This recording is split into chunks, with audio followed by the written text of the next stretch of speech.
हमारे पास दोस्तों यहां पर कुछ आकृतियां हमको दी हुई है।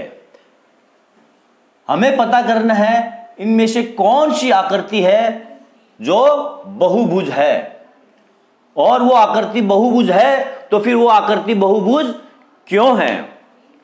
यहां पर हमको आकृति दी गई है ए बी और ये सी, ए बी सी और ये डी, यहां पर ए और ये बी। इनमें से कौन सी आकृति है जो बहुभुज कहलाएगी। बहुभुज किसे कहते हैं, बहुभुज की परिभाषा क्या है। एक आकृति एक आकृति बहुभुज होती है जब वह सरल क्या हो, जब वह सरल बंद आकृति हो और केवल रेखाखंडों से बनी हो, रेखाखंडों से बनी हो। बहुभुज जो बंद आकृतियां होती है, जो एक से ज्यादा भुजाओं से बनी हुई आकृतियां, और जो बंद आकृतियां होती है उन्हें हम क्या कहते हैं, बहुभुज कहते हैं। यानी बंद आकृतियों को हम बहुभुज कहते हैं, और जो एक से ज्यादा भुजाओं से बनी हो। और एक बहुभुज की जो डेफिनेशन है वो क्या है, वो है एक आकृति बहुभुज होती है जब वह सरल बंद आकृति हो और केवल रेखाखंडों से बनी ही आकृति हो। तो यहां पर कौन कौन सी आकृति है जो बहुभुज है और रेखाखंडों से बनी हुई है, केवल रेखाखंडों से बनी हुई है। यहां पर देखते हैं ये हमारी आकृति है एक, ये हमारी 2, ये 3 नंबर आकृति है, और ये 4 नंबर। हम देखते हैं आकृति नंबर जो हमारी 1 है, ये आकृति रेखाखंडों से बनी हुई है। पिछले वीडियो में हमने रेखाखंड के बारे में जानकारी प्राप्त की थी। तो यहां पर रेखाखंड कौन कौन से हुए इस आकृति ए के अंदर, ये हमारी आकृति ए है, इसमें ए बी और सी, इसमें रेखाखंड कौन कौन से हुए, रेखाखंड कौन कौन से हुए इसमें, रेखाखंड ए बी, और रेखाखंड कौन सा इसमें, बी सी और ए सी। यानी ये आकृति 3 रेखाखंडों से बनी हुई आकृति है और ये बंद आकृति है। तो फिर ये हमारा क्या हुआ, ये बहुभुज है, ये हमारा बहुभुज है, जिसको हम क्या कहेंगे, बहुभुज कहेंगे। ये हमारी आकृति नंबर ये 2 है। इसमें हमारे पास कौन कौन से रेखाखंड है, रेखाखंड है ए बी, ये हमारा पहला रेखाखंड है। दूसरा रेखाखंड हमारा हो गया ये ए सी, और तीसरा रेखाखंड हम ले लेते हैं ये बी डी, ये हमारा तीसरा रेखाखंड, और ये चौथा सी डी। तो ये जो आकृति है ये हमारी 4 रेखाखंडों से बनी हुई आकृति है, और ये आकृति भी हमारी बंद आकृति है। तो इसको ये भी हमारा क्या हुआ, एक बहुभुज हुआ। ठीक है, अब हम लेते हैं ये भी एक हमारी बंद आकृति है, लेकिन हम देखते हैं ये एक सर्किल है, इसमें एक भी रेखाखंड नहीं है, तो फिर ये हमारा बहुभुज नहीं हुआ। आकृति नंबर 4, इसमें हम क्या देखते हैं, इसमें हमारे पास रेखाखंड तो दिया है, लेकिन हमारे पास ये एक ही रेखाखंड है ए बी, बाकी ये रेखाखंडों से बनी हुई आकृति नहीं है, इसको हम रेखाखंड से नामांकित नहीं कर सकते हैं। तो ये आकृति भी हमारी एक बहुभुज नहीं हुई। क्या पता चला, बहुभुज किसे कहते हैं, जब एक आकृति सरल बंद आकृति हो और केवल रेखाखंडों से बनी हुई आकृति हो, उसे हम क्या कहते हैं, बहुभुज कहते हैं। ओके, चलो अब हम देखते हैं बहुभुज की भुजाएं। ठीक है, जिन रेखाखंडों से बहुभुज का निर्माण होता है या बहुभुज की संरचना बनती है, उन रेखाखंडों को हम क्या बहुभुज की भुजाएं कहते हैं। तो यहां पर इसकी भुजाएं A B, C D, B D और ए सी, यानी ये बहुभुज 4 रेखाखंडों से बना हुआ है और ये जो चारों रेखाखंड है ये इस बहुभुज के क्या है, भुजाएं हैं। ठीक है, आपको भुजाएं समझ में आ गया। नंबर 1 था हमारा, क्या था, भुजा। अब नंबर 2 में लेते हैं हम शीर्ष। क्या लेते हैं, शीर्ष किसे कहते हैं। हमारा ये जो बहुभुज है, यहां पर एक ये पॉइंट है ए बी सी और डी, ये 4 पॉइंट है। यहां पर 2 भुजाएं आपस में मिल रही है। यहां पर कौन कौन सी भुजाएं मिल रही है, भुजा ए और भुजा बी, भुजा ए और ये भुजा सी, ये 2 भुजाएं कहां पर मिल रही है, ये मिल रही है बिंदु ए के ऊपर मिल रही है। तो फिर ये बिंदु ए इस बहुभुज का क्या कहलाएगा, ये बिंदु ए इस बहुभुज का शीर्ष कहलाएगा। क्या है, बिंदु ए, बहुभुज ए बी सी और डी का क्या है, एक शीर्ष है। ये क्या है, एक शीर्ष है। इसी प्रकार ये जो बिंदु बी है, ये हमारा बहुभुज ए बी सी डी है। बिंदु बी हमारा बहुभुज ए बी सी डी का एक दूसरा क्या है, शीर्ष है।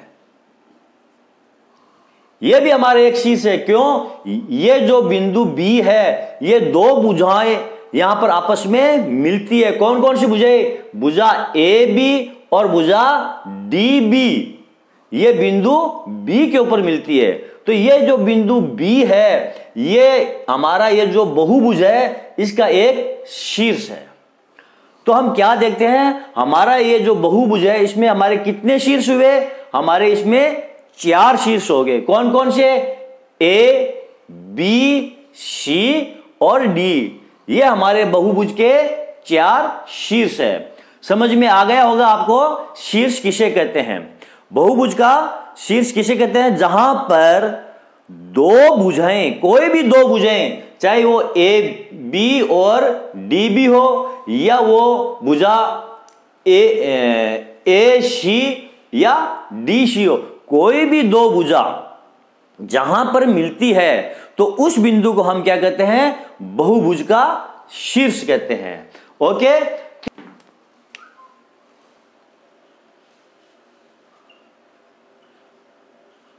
आसन भुजा। आसन भुजाएं किसे कहते हैं। हमारा ये जो बहुभुज है, हमारा ये जो बहुभुज है, इसकी 2 भुजाएं, भुजा ए बी और भुजा बी डी, इस एक बिंदु पर आकर के मिलती है। यानी वे 2 भुजाएं जिनका एक कॉमन बिंदु हो, यानी उभयनिष्ठ बिंदु हो, उन 2 भुजाओं को हम क्या कहते हैं, आसन भुजाएं कहते हैं। क्या क्या कहते हैं उनको, आसन भुजाएं। 2 भुजाओं का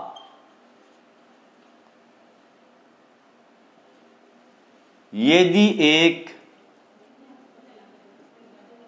कॉमन बिंदु हो, तो उन भुजाओं को हम क्या कहेंगे, उन भुजाओं को हम क्या कहेंगे, आसन भुजा कहेंगे।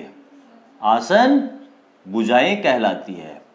अब यहां पर हम देखते हैं भुजा ए सी और भुजा डी सी, ये दोनों भुजाएं क्या है, ये आसन भुजाएं हैं। क्यों है, क्योंकि भुजा ए सी और भुजा डी सी कॉमन बिंदु, उभयनिष्ठ बिंदु सी के ऊपर ये क्या होती है, ये मिलती है। इसलिए भुजा ए सी और भुजा डी सी क्या कहलाएगी, ये आसन भुजाएं कहलाएगी।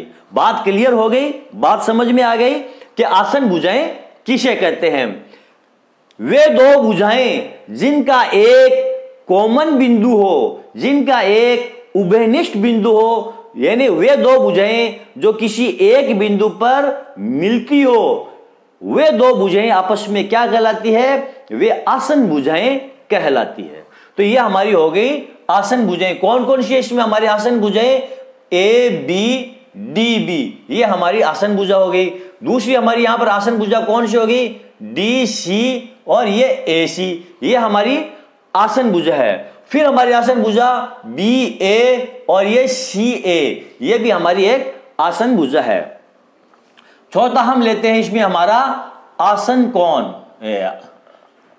आसन शीर्ष। आसन शीर्ष किसे कहते हैं? दोस्तों हम देखते हैं हमारी भुजा ए और ये बी, इसके दो अंत बिंदु है, ए और दूसरा अंत बिंदु है इसका ये बी। तो भुजा के ये जो दो बिंदु है, एक ही भुजा के दो बिंदु, एक प्रारंभिक बिंदु एक अंत बिंदु, ये जो दो बिंदु है ये क्या कहलाते हैं? ये आसन शीर्ष कहलाते हैं। ये क्या कहलाते हैं? इनको हम आसन शीर्ष कहते हैं। एक ही भुजा के दो बिंदु क्या कहलाते हैं? आसन शीर्ष कहलाते हैं। ओके, अब यहां पर कौन कौन से हो गए? ए, भुजा ए और सी, इसके आसन शीर्ष कौन कौन से हो गए? आसन शीर्ष ए और आसन शीर्ष ये सी हो गया। इसी प्रकार भुजा बी और ये डी, इसके आसन शीर्ष कौन कौन से हो गए? इसके आसन शीर्ष ये बी और ये डी, ये इसके आसन शीर्ष है। इसी प्रकार भुजा सी और भुजा डी, भुजा सी डी, भुजा ये सी डी, इसके आसन शीर्ष कौन कौन से हो गए? ये सी और ये डी, ये आसन शीर्ष हो गए। ओके, चलो आगे चलते हैं। पांचवा हमारे पास जो पॉइंट है वो कौन सा आ रहा है? वह है विकर्ण।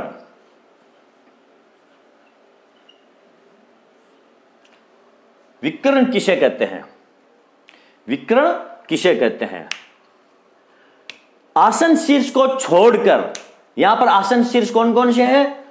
ये हमारा जो बहुभुज है ए और ये बी, भुजा ए बी की ये क्या है? आसन शीर्ष है। भुजा सी डी के जो आसन शीर्ष है ये आसन शीर्ष है। तो इन आसन शीर्षों को छोड़कर बाकी शीर्षों को मिलाने वाला रेखाखंड, जैसे मैंने शीर्ष बी और ये शीर्ष सी, इसको मैंने एक रेखाखंड से ऐसे मिला दिया है, तो फिर ये रेखाखंड हमारा क्या कहलाएगा? ये रेखाखंड हमारा विकर्ण कहलाएगा। ये रेखाखंड हमारा क्या कहलाएगा? इसको हम विकर्ण कहते हैं। इसी प्रकार हमारा शीर्ष ए और ये शीर्ष डी, ये आसन शीर्ष नहीं है। क्यों? ये दोनों शीर्ष एक ही भुजा के ऊपर स्थित नहीं है। आसन शीर्ष कौन से होते हैं? जो एक ही भुजा पर स्थित हो। जैसे भुजा ए बी है, इसके ऊपर ये दो शीर्ष है, ये दोनों आसन शीर्ष है। ये भुजा हमारी बी डी है, ये हमारा आसन शीर्ष है। लेकिन ए और डी ये आसन शीर्ष नहीं है। सी और बी ये जो शीर्ष है ये आसन शीर्ष नहीं है। इसी प्रकार हमारा ए और डी आसन शीर्ष नहीं है, इसको हम एक रेखाखंड से मिला देते हैं, तो ये भी हमारा क्या हो गया? एक विकर्ण हो गया। ये भी हमारा एक क्या हो गया? समझ में आ गई बात? विकर्ण किसे कहते हैं? किसी बहुभुज के आसन शीर्षों को छोड़कर बाकी शीर्षों को, दो शीर्षों को मिलाने वाला जो रेखाखंड है उसे हम उस बहुभुज का विकर्ण कहते हैं। ठीक है, ये थे हमारे बहुभुज से संबंधित कुछ पॉइंट जो हमने यहां पर आज क्लियर किए हैं। चलो आगे हम देखते हैं कोण किसे कहते हैं। कोण, एंगल। हमने पिछले वीडियो में पढ़ा था किरण। किरण किसे कहते हैं? किरण उसे कहते हैं जो एक प्रारंभिक बिंदु से शुरू होकर अनंत तक जाने वाली रेखा को हम किरण कहते हैं। यदि एक प्रारंभिक बिंदु से होकर जाने वाली दो किरणें क्या बनाती है? जो कि अनंत तक जाती है, वो एक कोण का निर्माण करती है। क्या करती है? एक कोण का निर्माण करती है। यह हमारा प्रारंभिक बिंदु था, यहां से एक रेखा जा रही है और यह अनंत तक जाएगी, और इसी बिंदु से एक दूसरी रेखा जा रही है, यह भी अनंत तक जाएगी। तो और ये दोनों जो रेखाएं क्या कहलाएगी? ये हमारी किरणें कहलाएगी। और ये जो दो किरणें हैं, ये एक कोण का निर्माण करते हैं, जिसे हम थीटा से प्रदर्शित करते हैं। ठीक है, यदि यहां से हमारी एक किरण और निकल जाए इसी प्रारंभिक बिंदु से, तो हमें एक कोण और प्राप्त होता है। अब देखते हैं, यहां पर भी दो किरणें हैं, कौन कौन सी हो गई? एक किरण है ये और एक किरण है हमारी ये जो दो किरणें जा रही है, और इस कोण को भी ये दो किरणें बना रही है। तो समझ में आ गया आपको कि कोण किसे कहते हैं।